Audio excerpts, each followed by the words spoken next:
Bien-aimés dans le Christ, que la grâce de Jésus-Christ notre Seigneur, l'amour de Dieu le Père et la puissance du Saint-Esprit descendent maintenant sur nous pour nous aider à méditer cette parole afin qu'elle puisse porter du fruit dans notre vie pour la plus grande gloire de Dieu et le salut de nos âmes.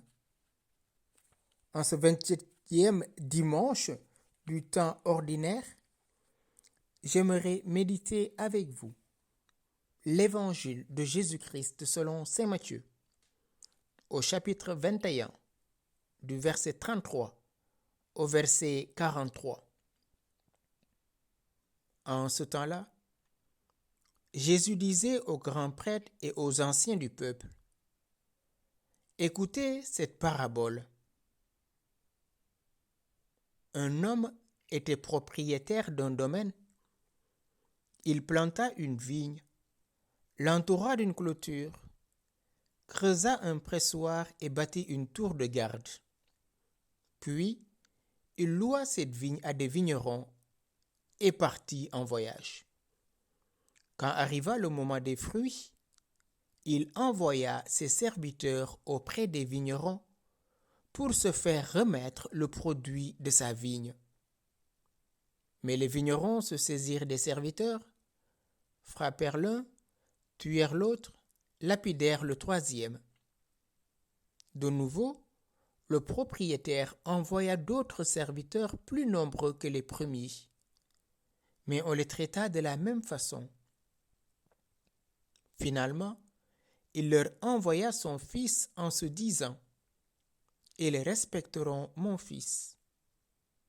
Mais voyant le fils, les vignerons se dirent entre eux: voici l'héritier, venez, tuons-le, nous aurons son héritage.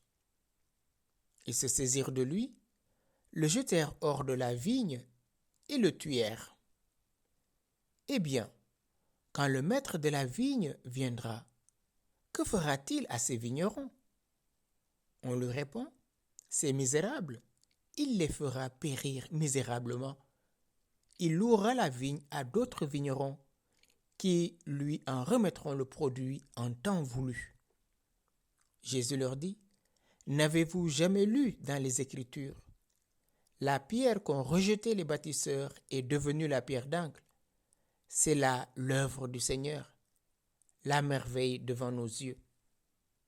Aussi, je vous le dis, le royaume de Dieu vous sera enlevé pour être donné à une nation qui lui fera produire ses fruits. Bien-aimés dans le Christ, dimanche dernier, Jésus disait aux grands prêtres et aux anciens du peuple cette parole d'un homme qui avait 2 fils. Il dit à l'un: va à ma vigne. Celui-ci répondit: je ne veux pas. Mais ensuite, s'étant repenti, il y alla. Puis le père alla trouver le second et lui parla de la même manière. Celui-ci répondit: oui, Seigneur, et il n'y alla pas. Et Jésus leur demande: lequel des deux a fait la volonté du Père? Ils lui répondirent: le premier. Et Jésus leur dit: amen, je vous le déclare, les publicains et les prostituées vous précèdent dans le royaume de Dieu, car Jean le Baptiste est venu à vous sur le chemin de la justice, et vous n'avez pas cru à sa parole. Mais les publicains et les prostituées y ont cru. Autrement dit, frères et sœurs, Dieu vient toujours vers nous. C'est lui le propriétaire de la vigne que nous sommes. Et la conversion est pour chacun et à chaque instant. On est appelé à se convertir pour participer à la gloire de Dieu. Aujourd'hui, Jésus continue toujours avec les grands prêtres et il leur parle d'un propriétaire de domaine. Écoutez cette parabole. Un homme était propriétaire d'un domaine. Il planta une vigne, l'entoura d'une clôture, il creusa un pressoir et bâtit une tour de garde. Déjà, cette parabole nous rappelle le livre du prophète Isaïe, ce qu'on appelle le chant de la vigne. Et ce chant commence textuellement, comme notre évangile d'aujourd'hui. Un homme était propriétaire d'un domaine. Il planta une vigne, l'entoura d'une clôture, y creusa un pressoir et bâtit la tour de garde. Le propriétaire entoure sa vigne des mêmes soins que le vigneron. Et qu'est-ce qu'il fait? Il part en voyage. Il le confie à des vignerons. Bien sûr, dans la Bible, nous savons que, premièrement, la vigne représente le peuple d'Israël, que Dieu entoure de ses soins. Quand Israël était un enfant, je le prenais dans mes bras, nous rappelle le livre d'Osée. Or, dans la parabole de Jésus, le propriétaire n'est pas le vigneron. Il n'exploite pas directement sa vigne. Il le donne à d'autres qui vont en prendre soin le temps qu'il part en voyage. Et donc, ces vignerons, qui sont-ils? Premièrement, on peut considérer que la vigne représente Israël, c'est-à-dire l'Église d'aujourd'hui, entourée par ses prêtres, ses pasteurs, qui ont charge de prendre soin du peuple de Dieu, des brebis de Jésus-Christ. Une deuxième hypothèse, la vigne peut représenter le royaume de Dieu, et les vignerons, c'est le peuple de l'Église, tous les baptisés, tous les hommes sauvés par le Christ, qui ont reçu la charge de le faire fructifier. Car chacun de nous a reçu un talent, frères et sœurs, en venant dans ce monde. Il nous appartient de fructifier ces talents.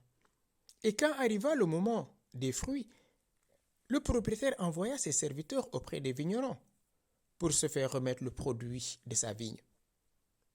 Et donc c'est normal, c'est le temps de maturation des fruits. C'est la période des vendanges. Et il envoie ses serviteurs. Mais qu'est-ce qui se passe? Les vignerons se saisirent des serviteurs, frappèrent l'un, tuèrent l'autre, lapidèrent le troisième. Et donc, on peut constater qu'il y a 3 qui ont été envoyés. Mais on ne nous dit pas le nombre des vignerons. Mais quand même, ils vont commettre des choses graves. Ils frappèrent l'un, tuèrent l'autre et lapidèrent le troisième.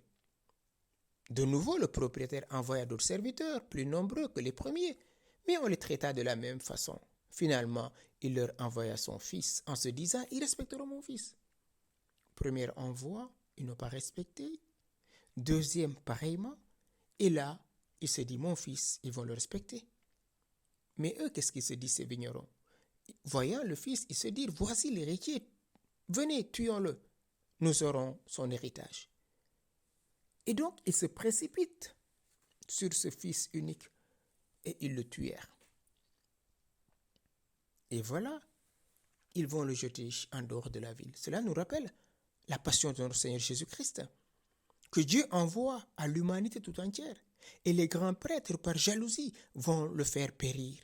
Il va être tué en dehors de Jérusalem, en dehors de la ville sainte. C'est pour cela, avant sa passion, Jésus pleure sur Jérusalem. Jérusalem, Jérusalem, combien de fois je voulais te rassembler, comme une poule rassemble ses poussins. Eh bien, quand le maître de la vigne reviendra, que fera-t-il à ces vignerons? On lui répond, c'est misérable. Il le fera périr misérablement. Il louera la vigne à d'autres vignerons qui lui en remettront le produit à temps voulu. On dit que c'est logique. On peut dire que c'est logique, c'est misérable. Il va les faire périr misérablement. Il va louer la vigne à d'autres vignerons qui lui remettront le produit en temps voulu. Et Jésus continue, n'avez-vous jamais lu dans les Écritures, la pierre qu'ont rejetée les bâtisseurs est devenue la pierre d'angle? C'est là l'œuvre du Seigneur, la merveille devant nos yeux. Aussi, je vous le dis, le royaume de Dieu vous sera enlevé pour être donné à une nation qui lui fera produire ses fruits. La vigne, c'est chacun d'entre nous, frères et sœurs. Notre vie nous a été donnée pour qu'en accueillant le Christ par la puissance de l'Esprit Saint, notre vie soit transformée de l'intérieur pour nous convertir, pour nous repentir. Et ce qu'on a entendu dimanche dernier, les prostituées et les publicains vous devanceront. Pourquoi? Parce qu'ils se sont convertis. Aujourd'hui, beaucoup de personnes se disent, je suis de telle obédience, je suis de telle église, je suis de tel pasteur, tel est mon père spirituel. Mais est-ce qu'on vit de la miséricorde du Père? Est-ce qu'on porte du fruit? Car rappelez-vous, frères et sœurs, sans Jésus, nous ne pouvons rien faire. Jean 15, 5.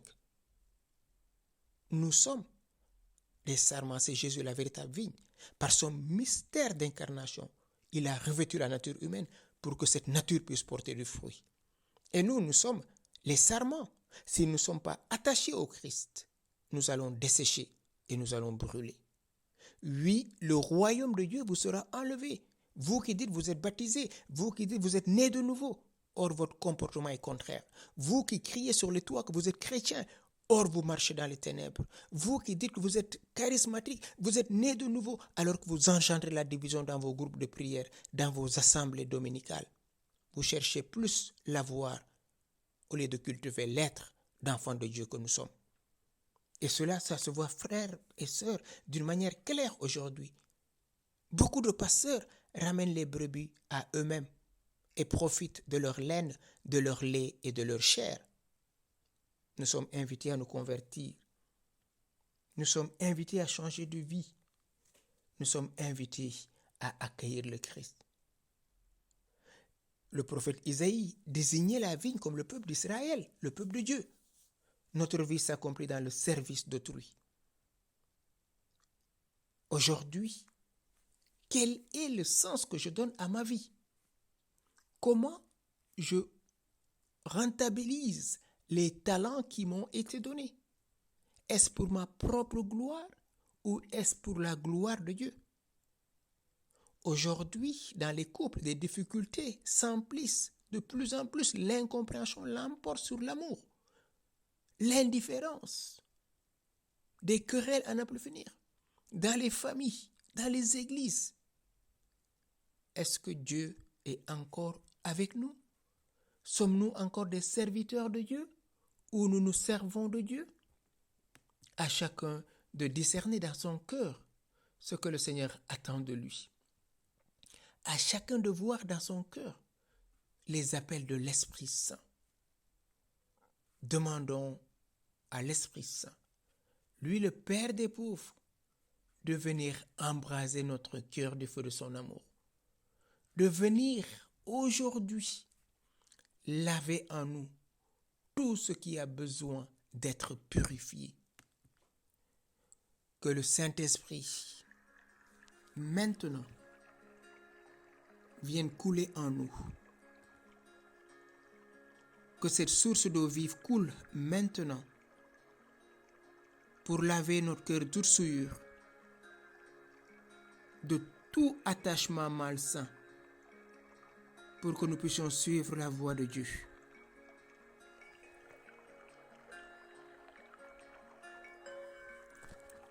Esprit Saint, viens enlever les cailloux dans notre cœur. Viens nous délivrer de tout mal.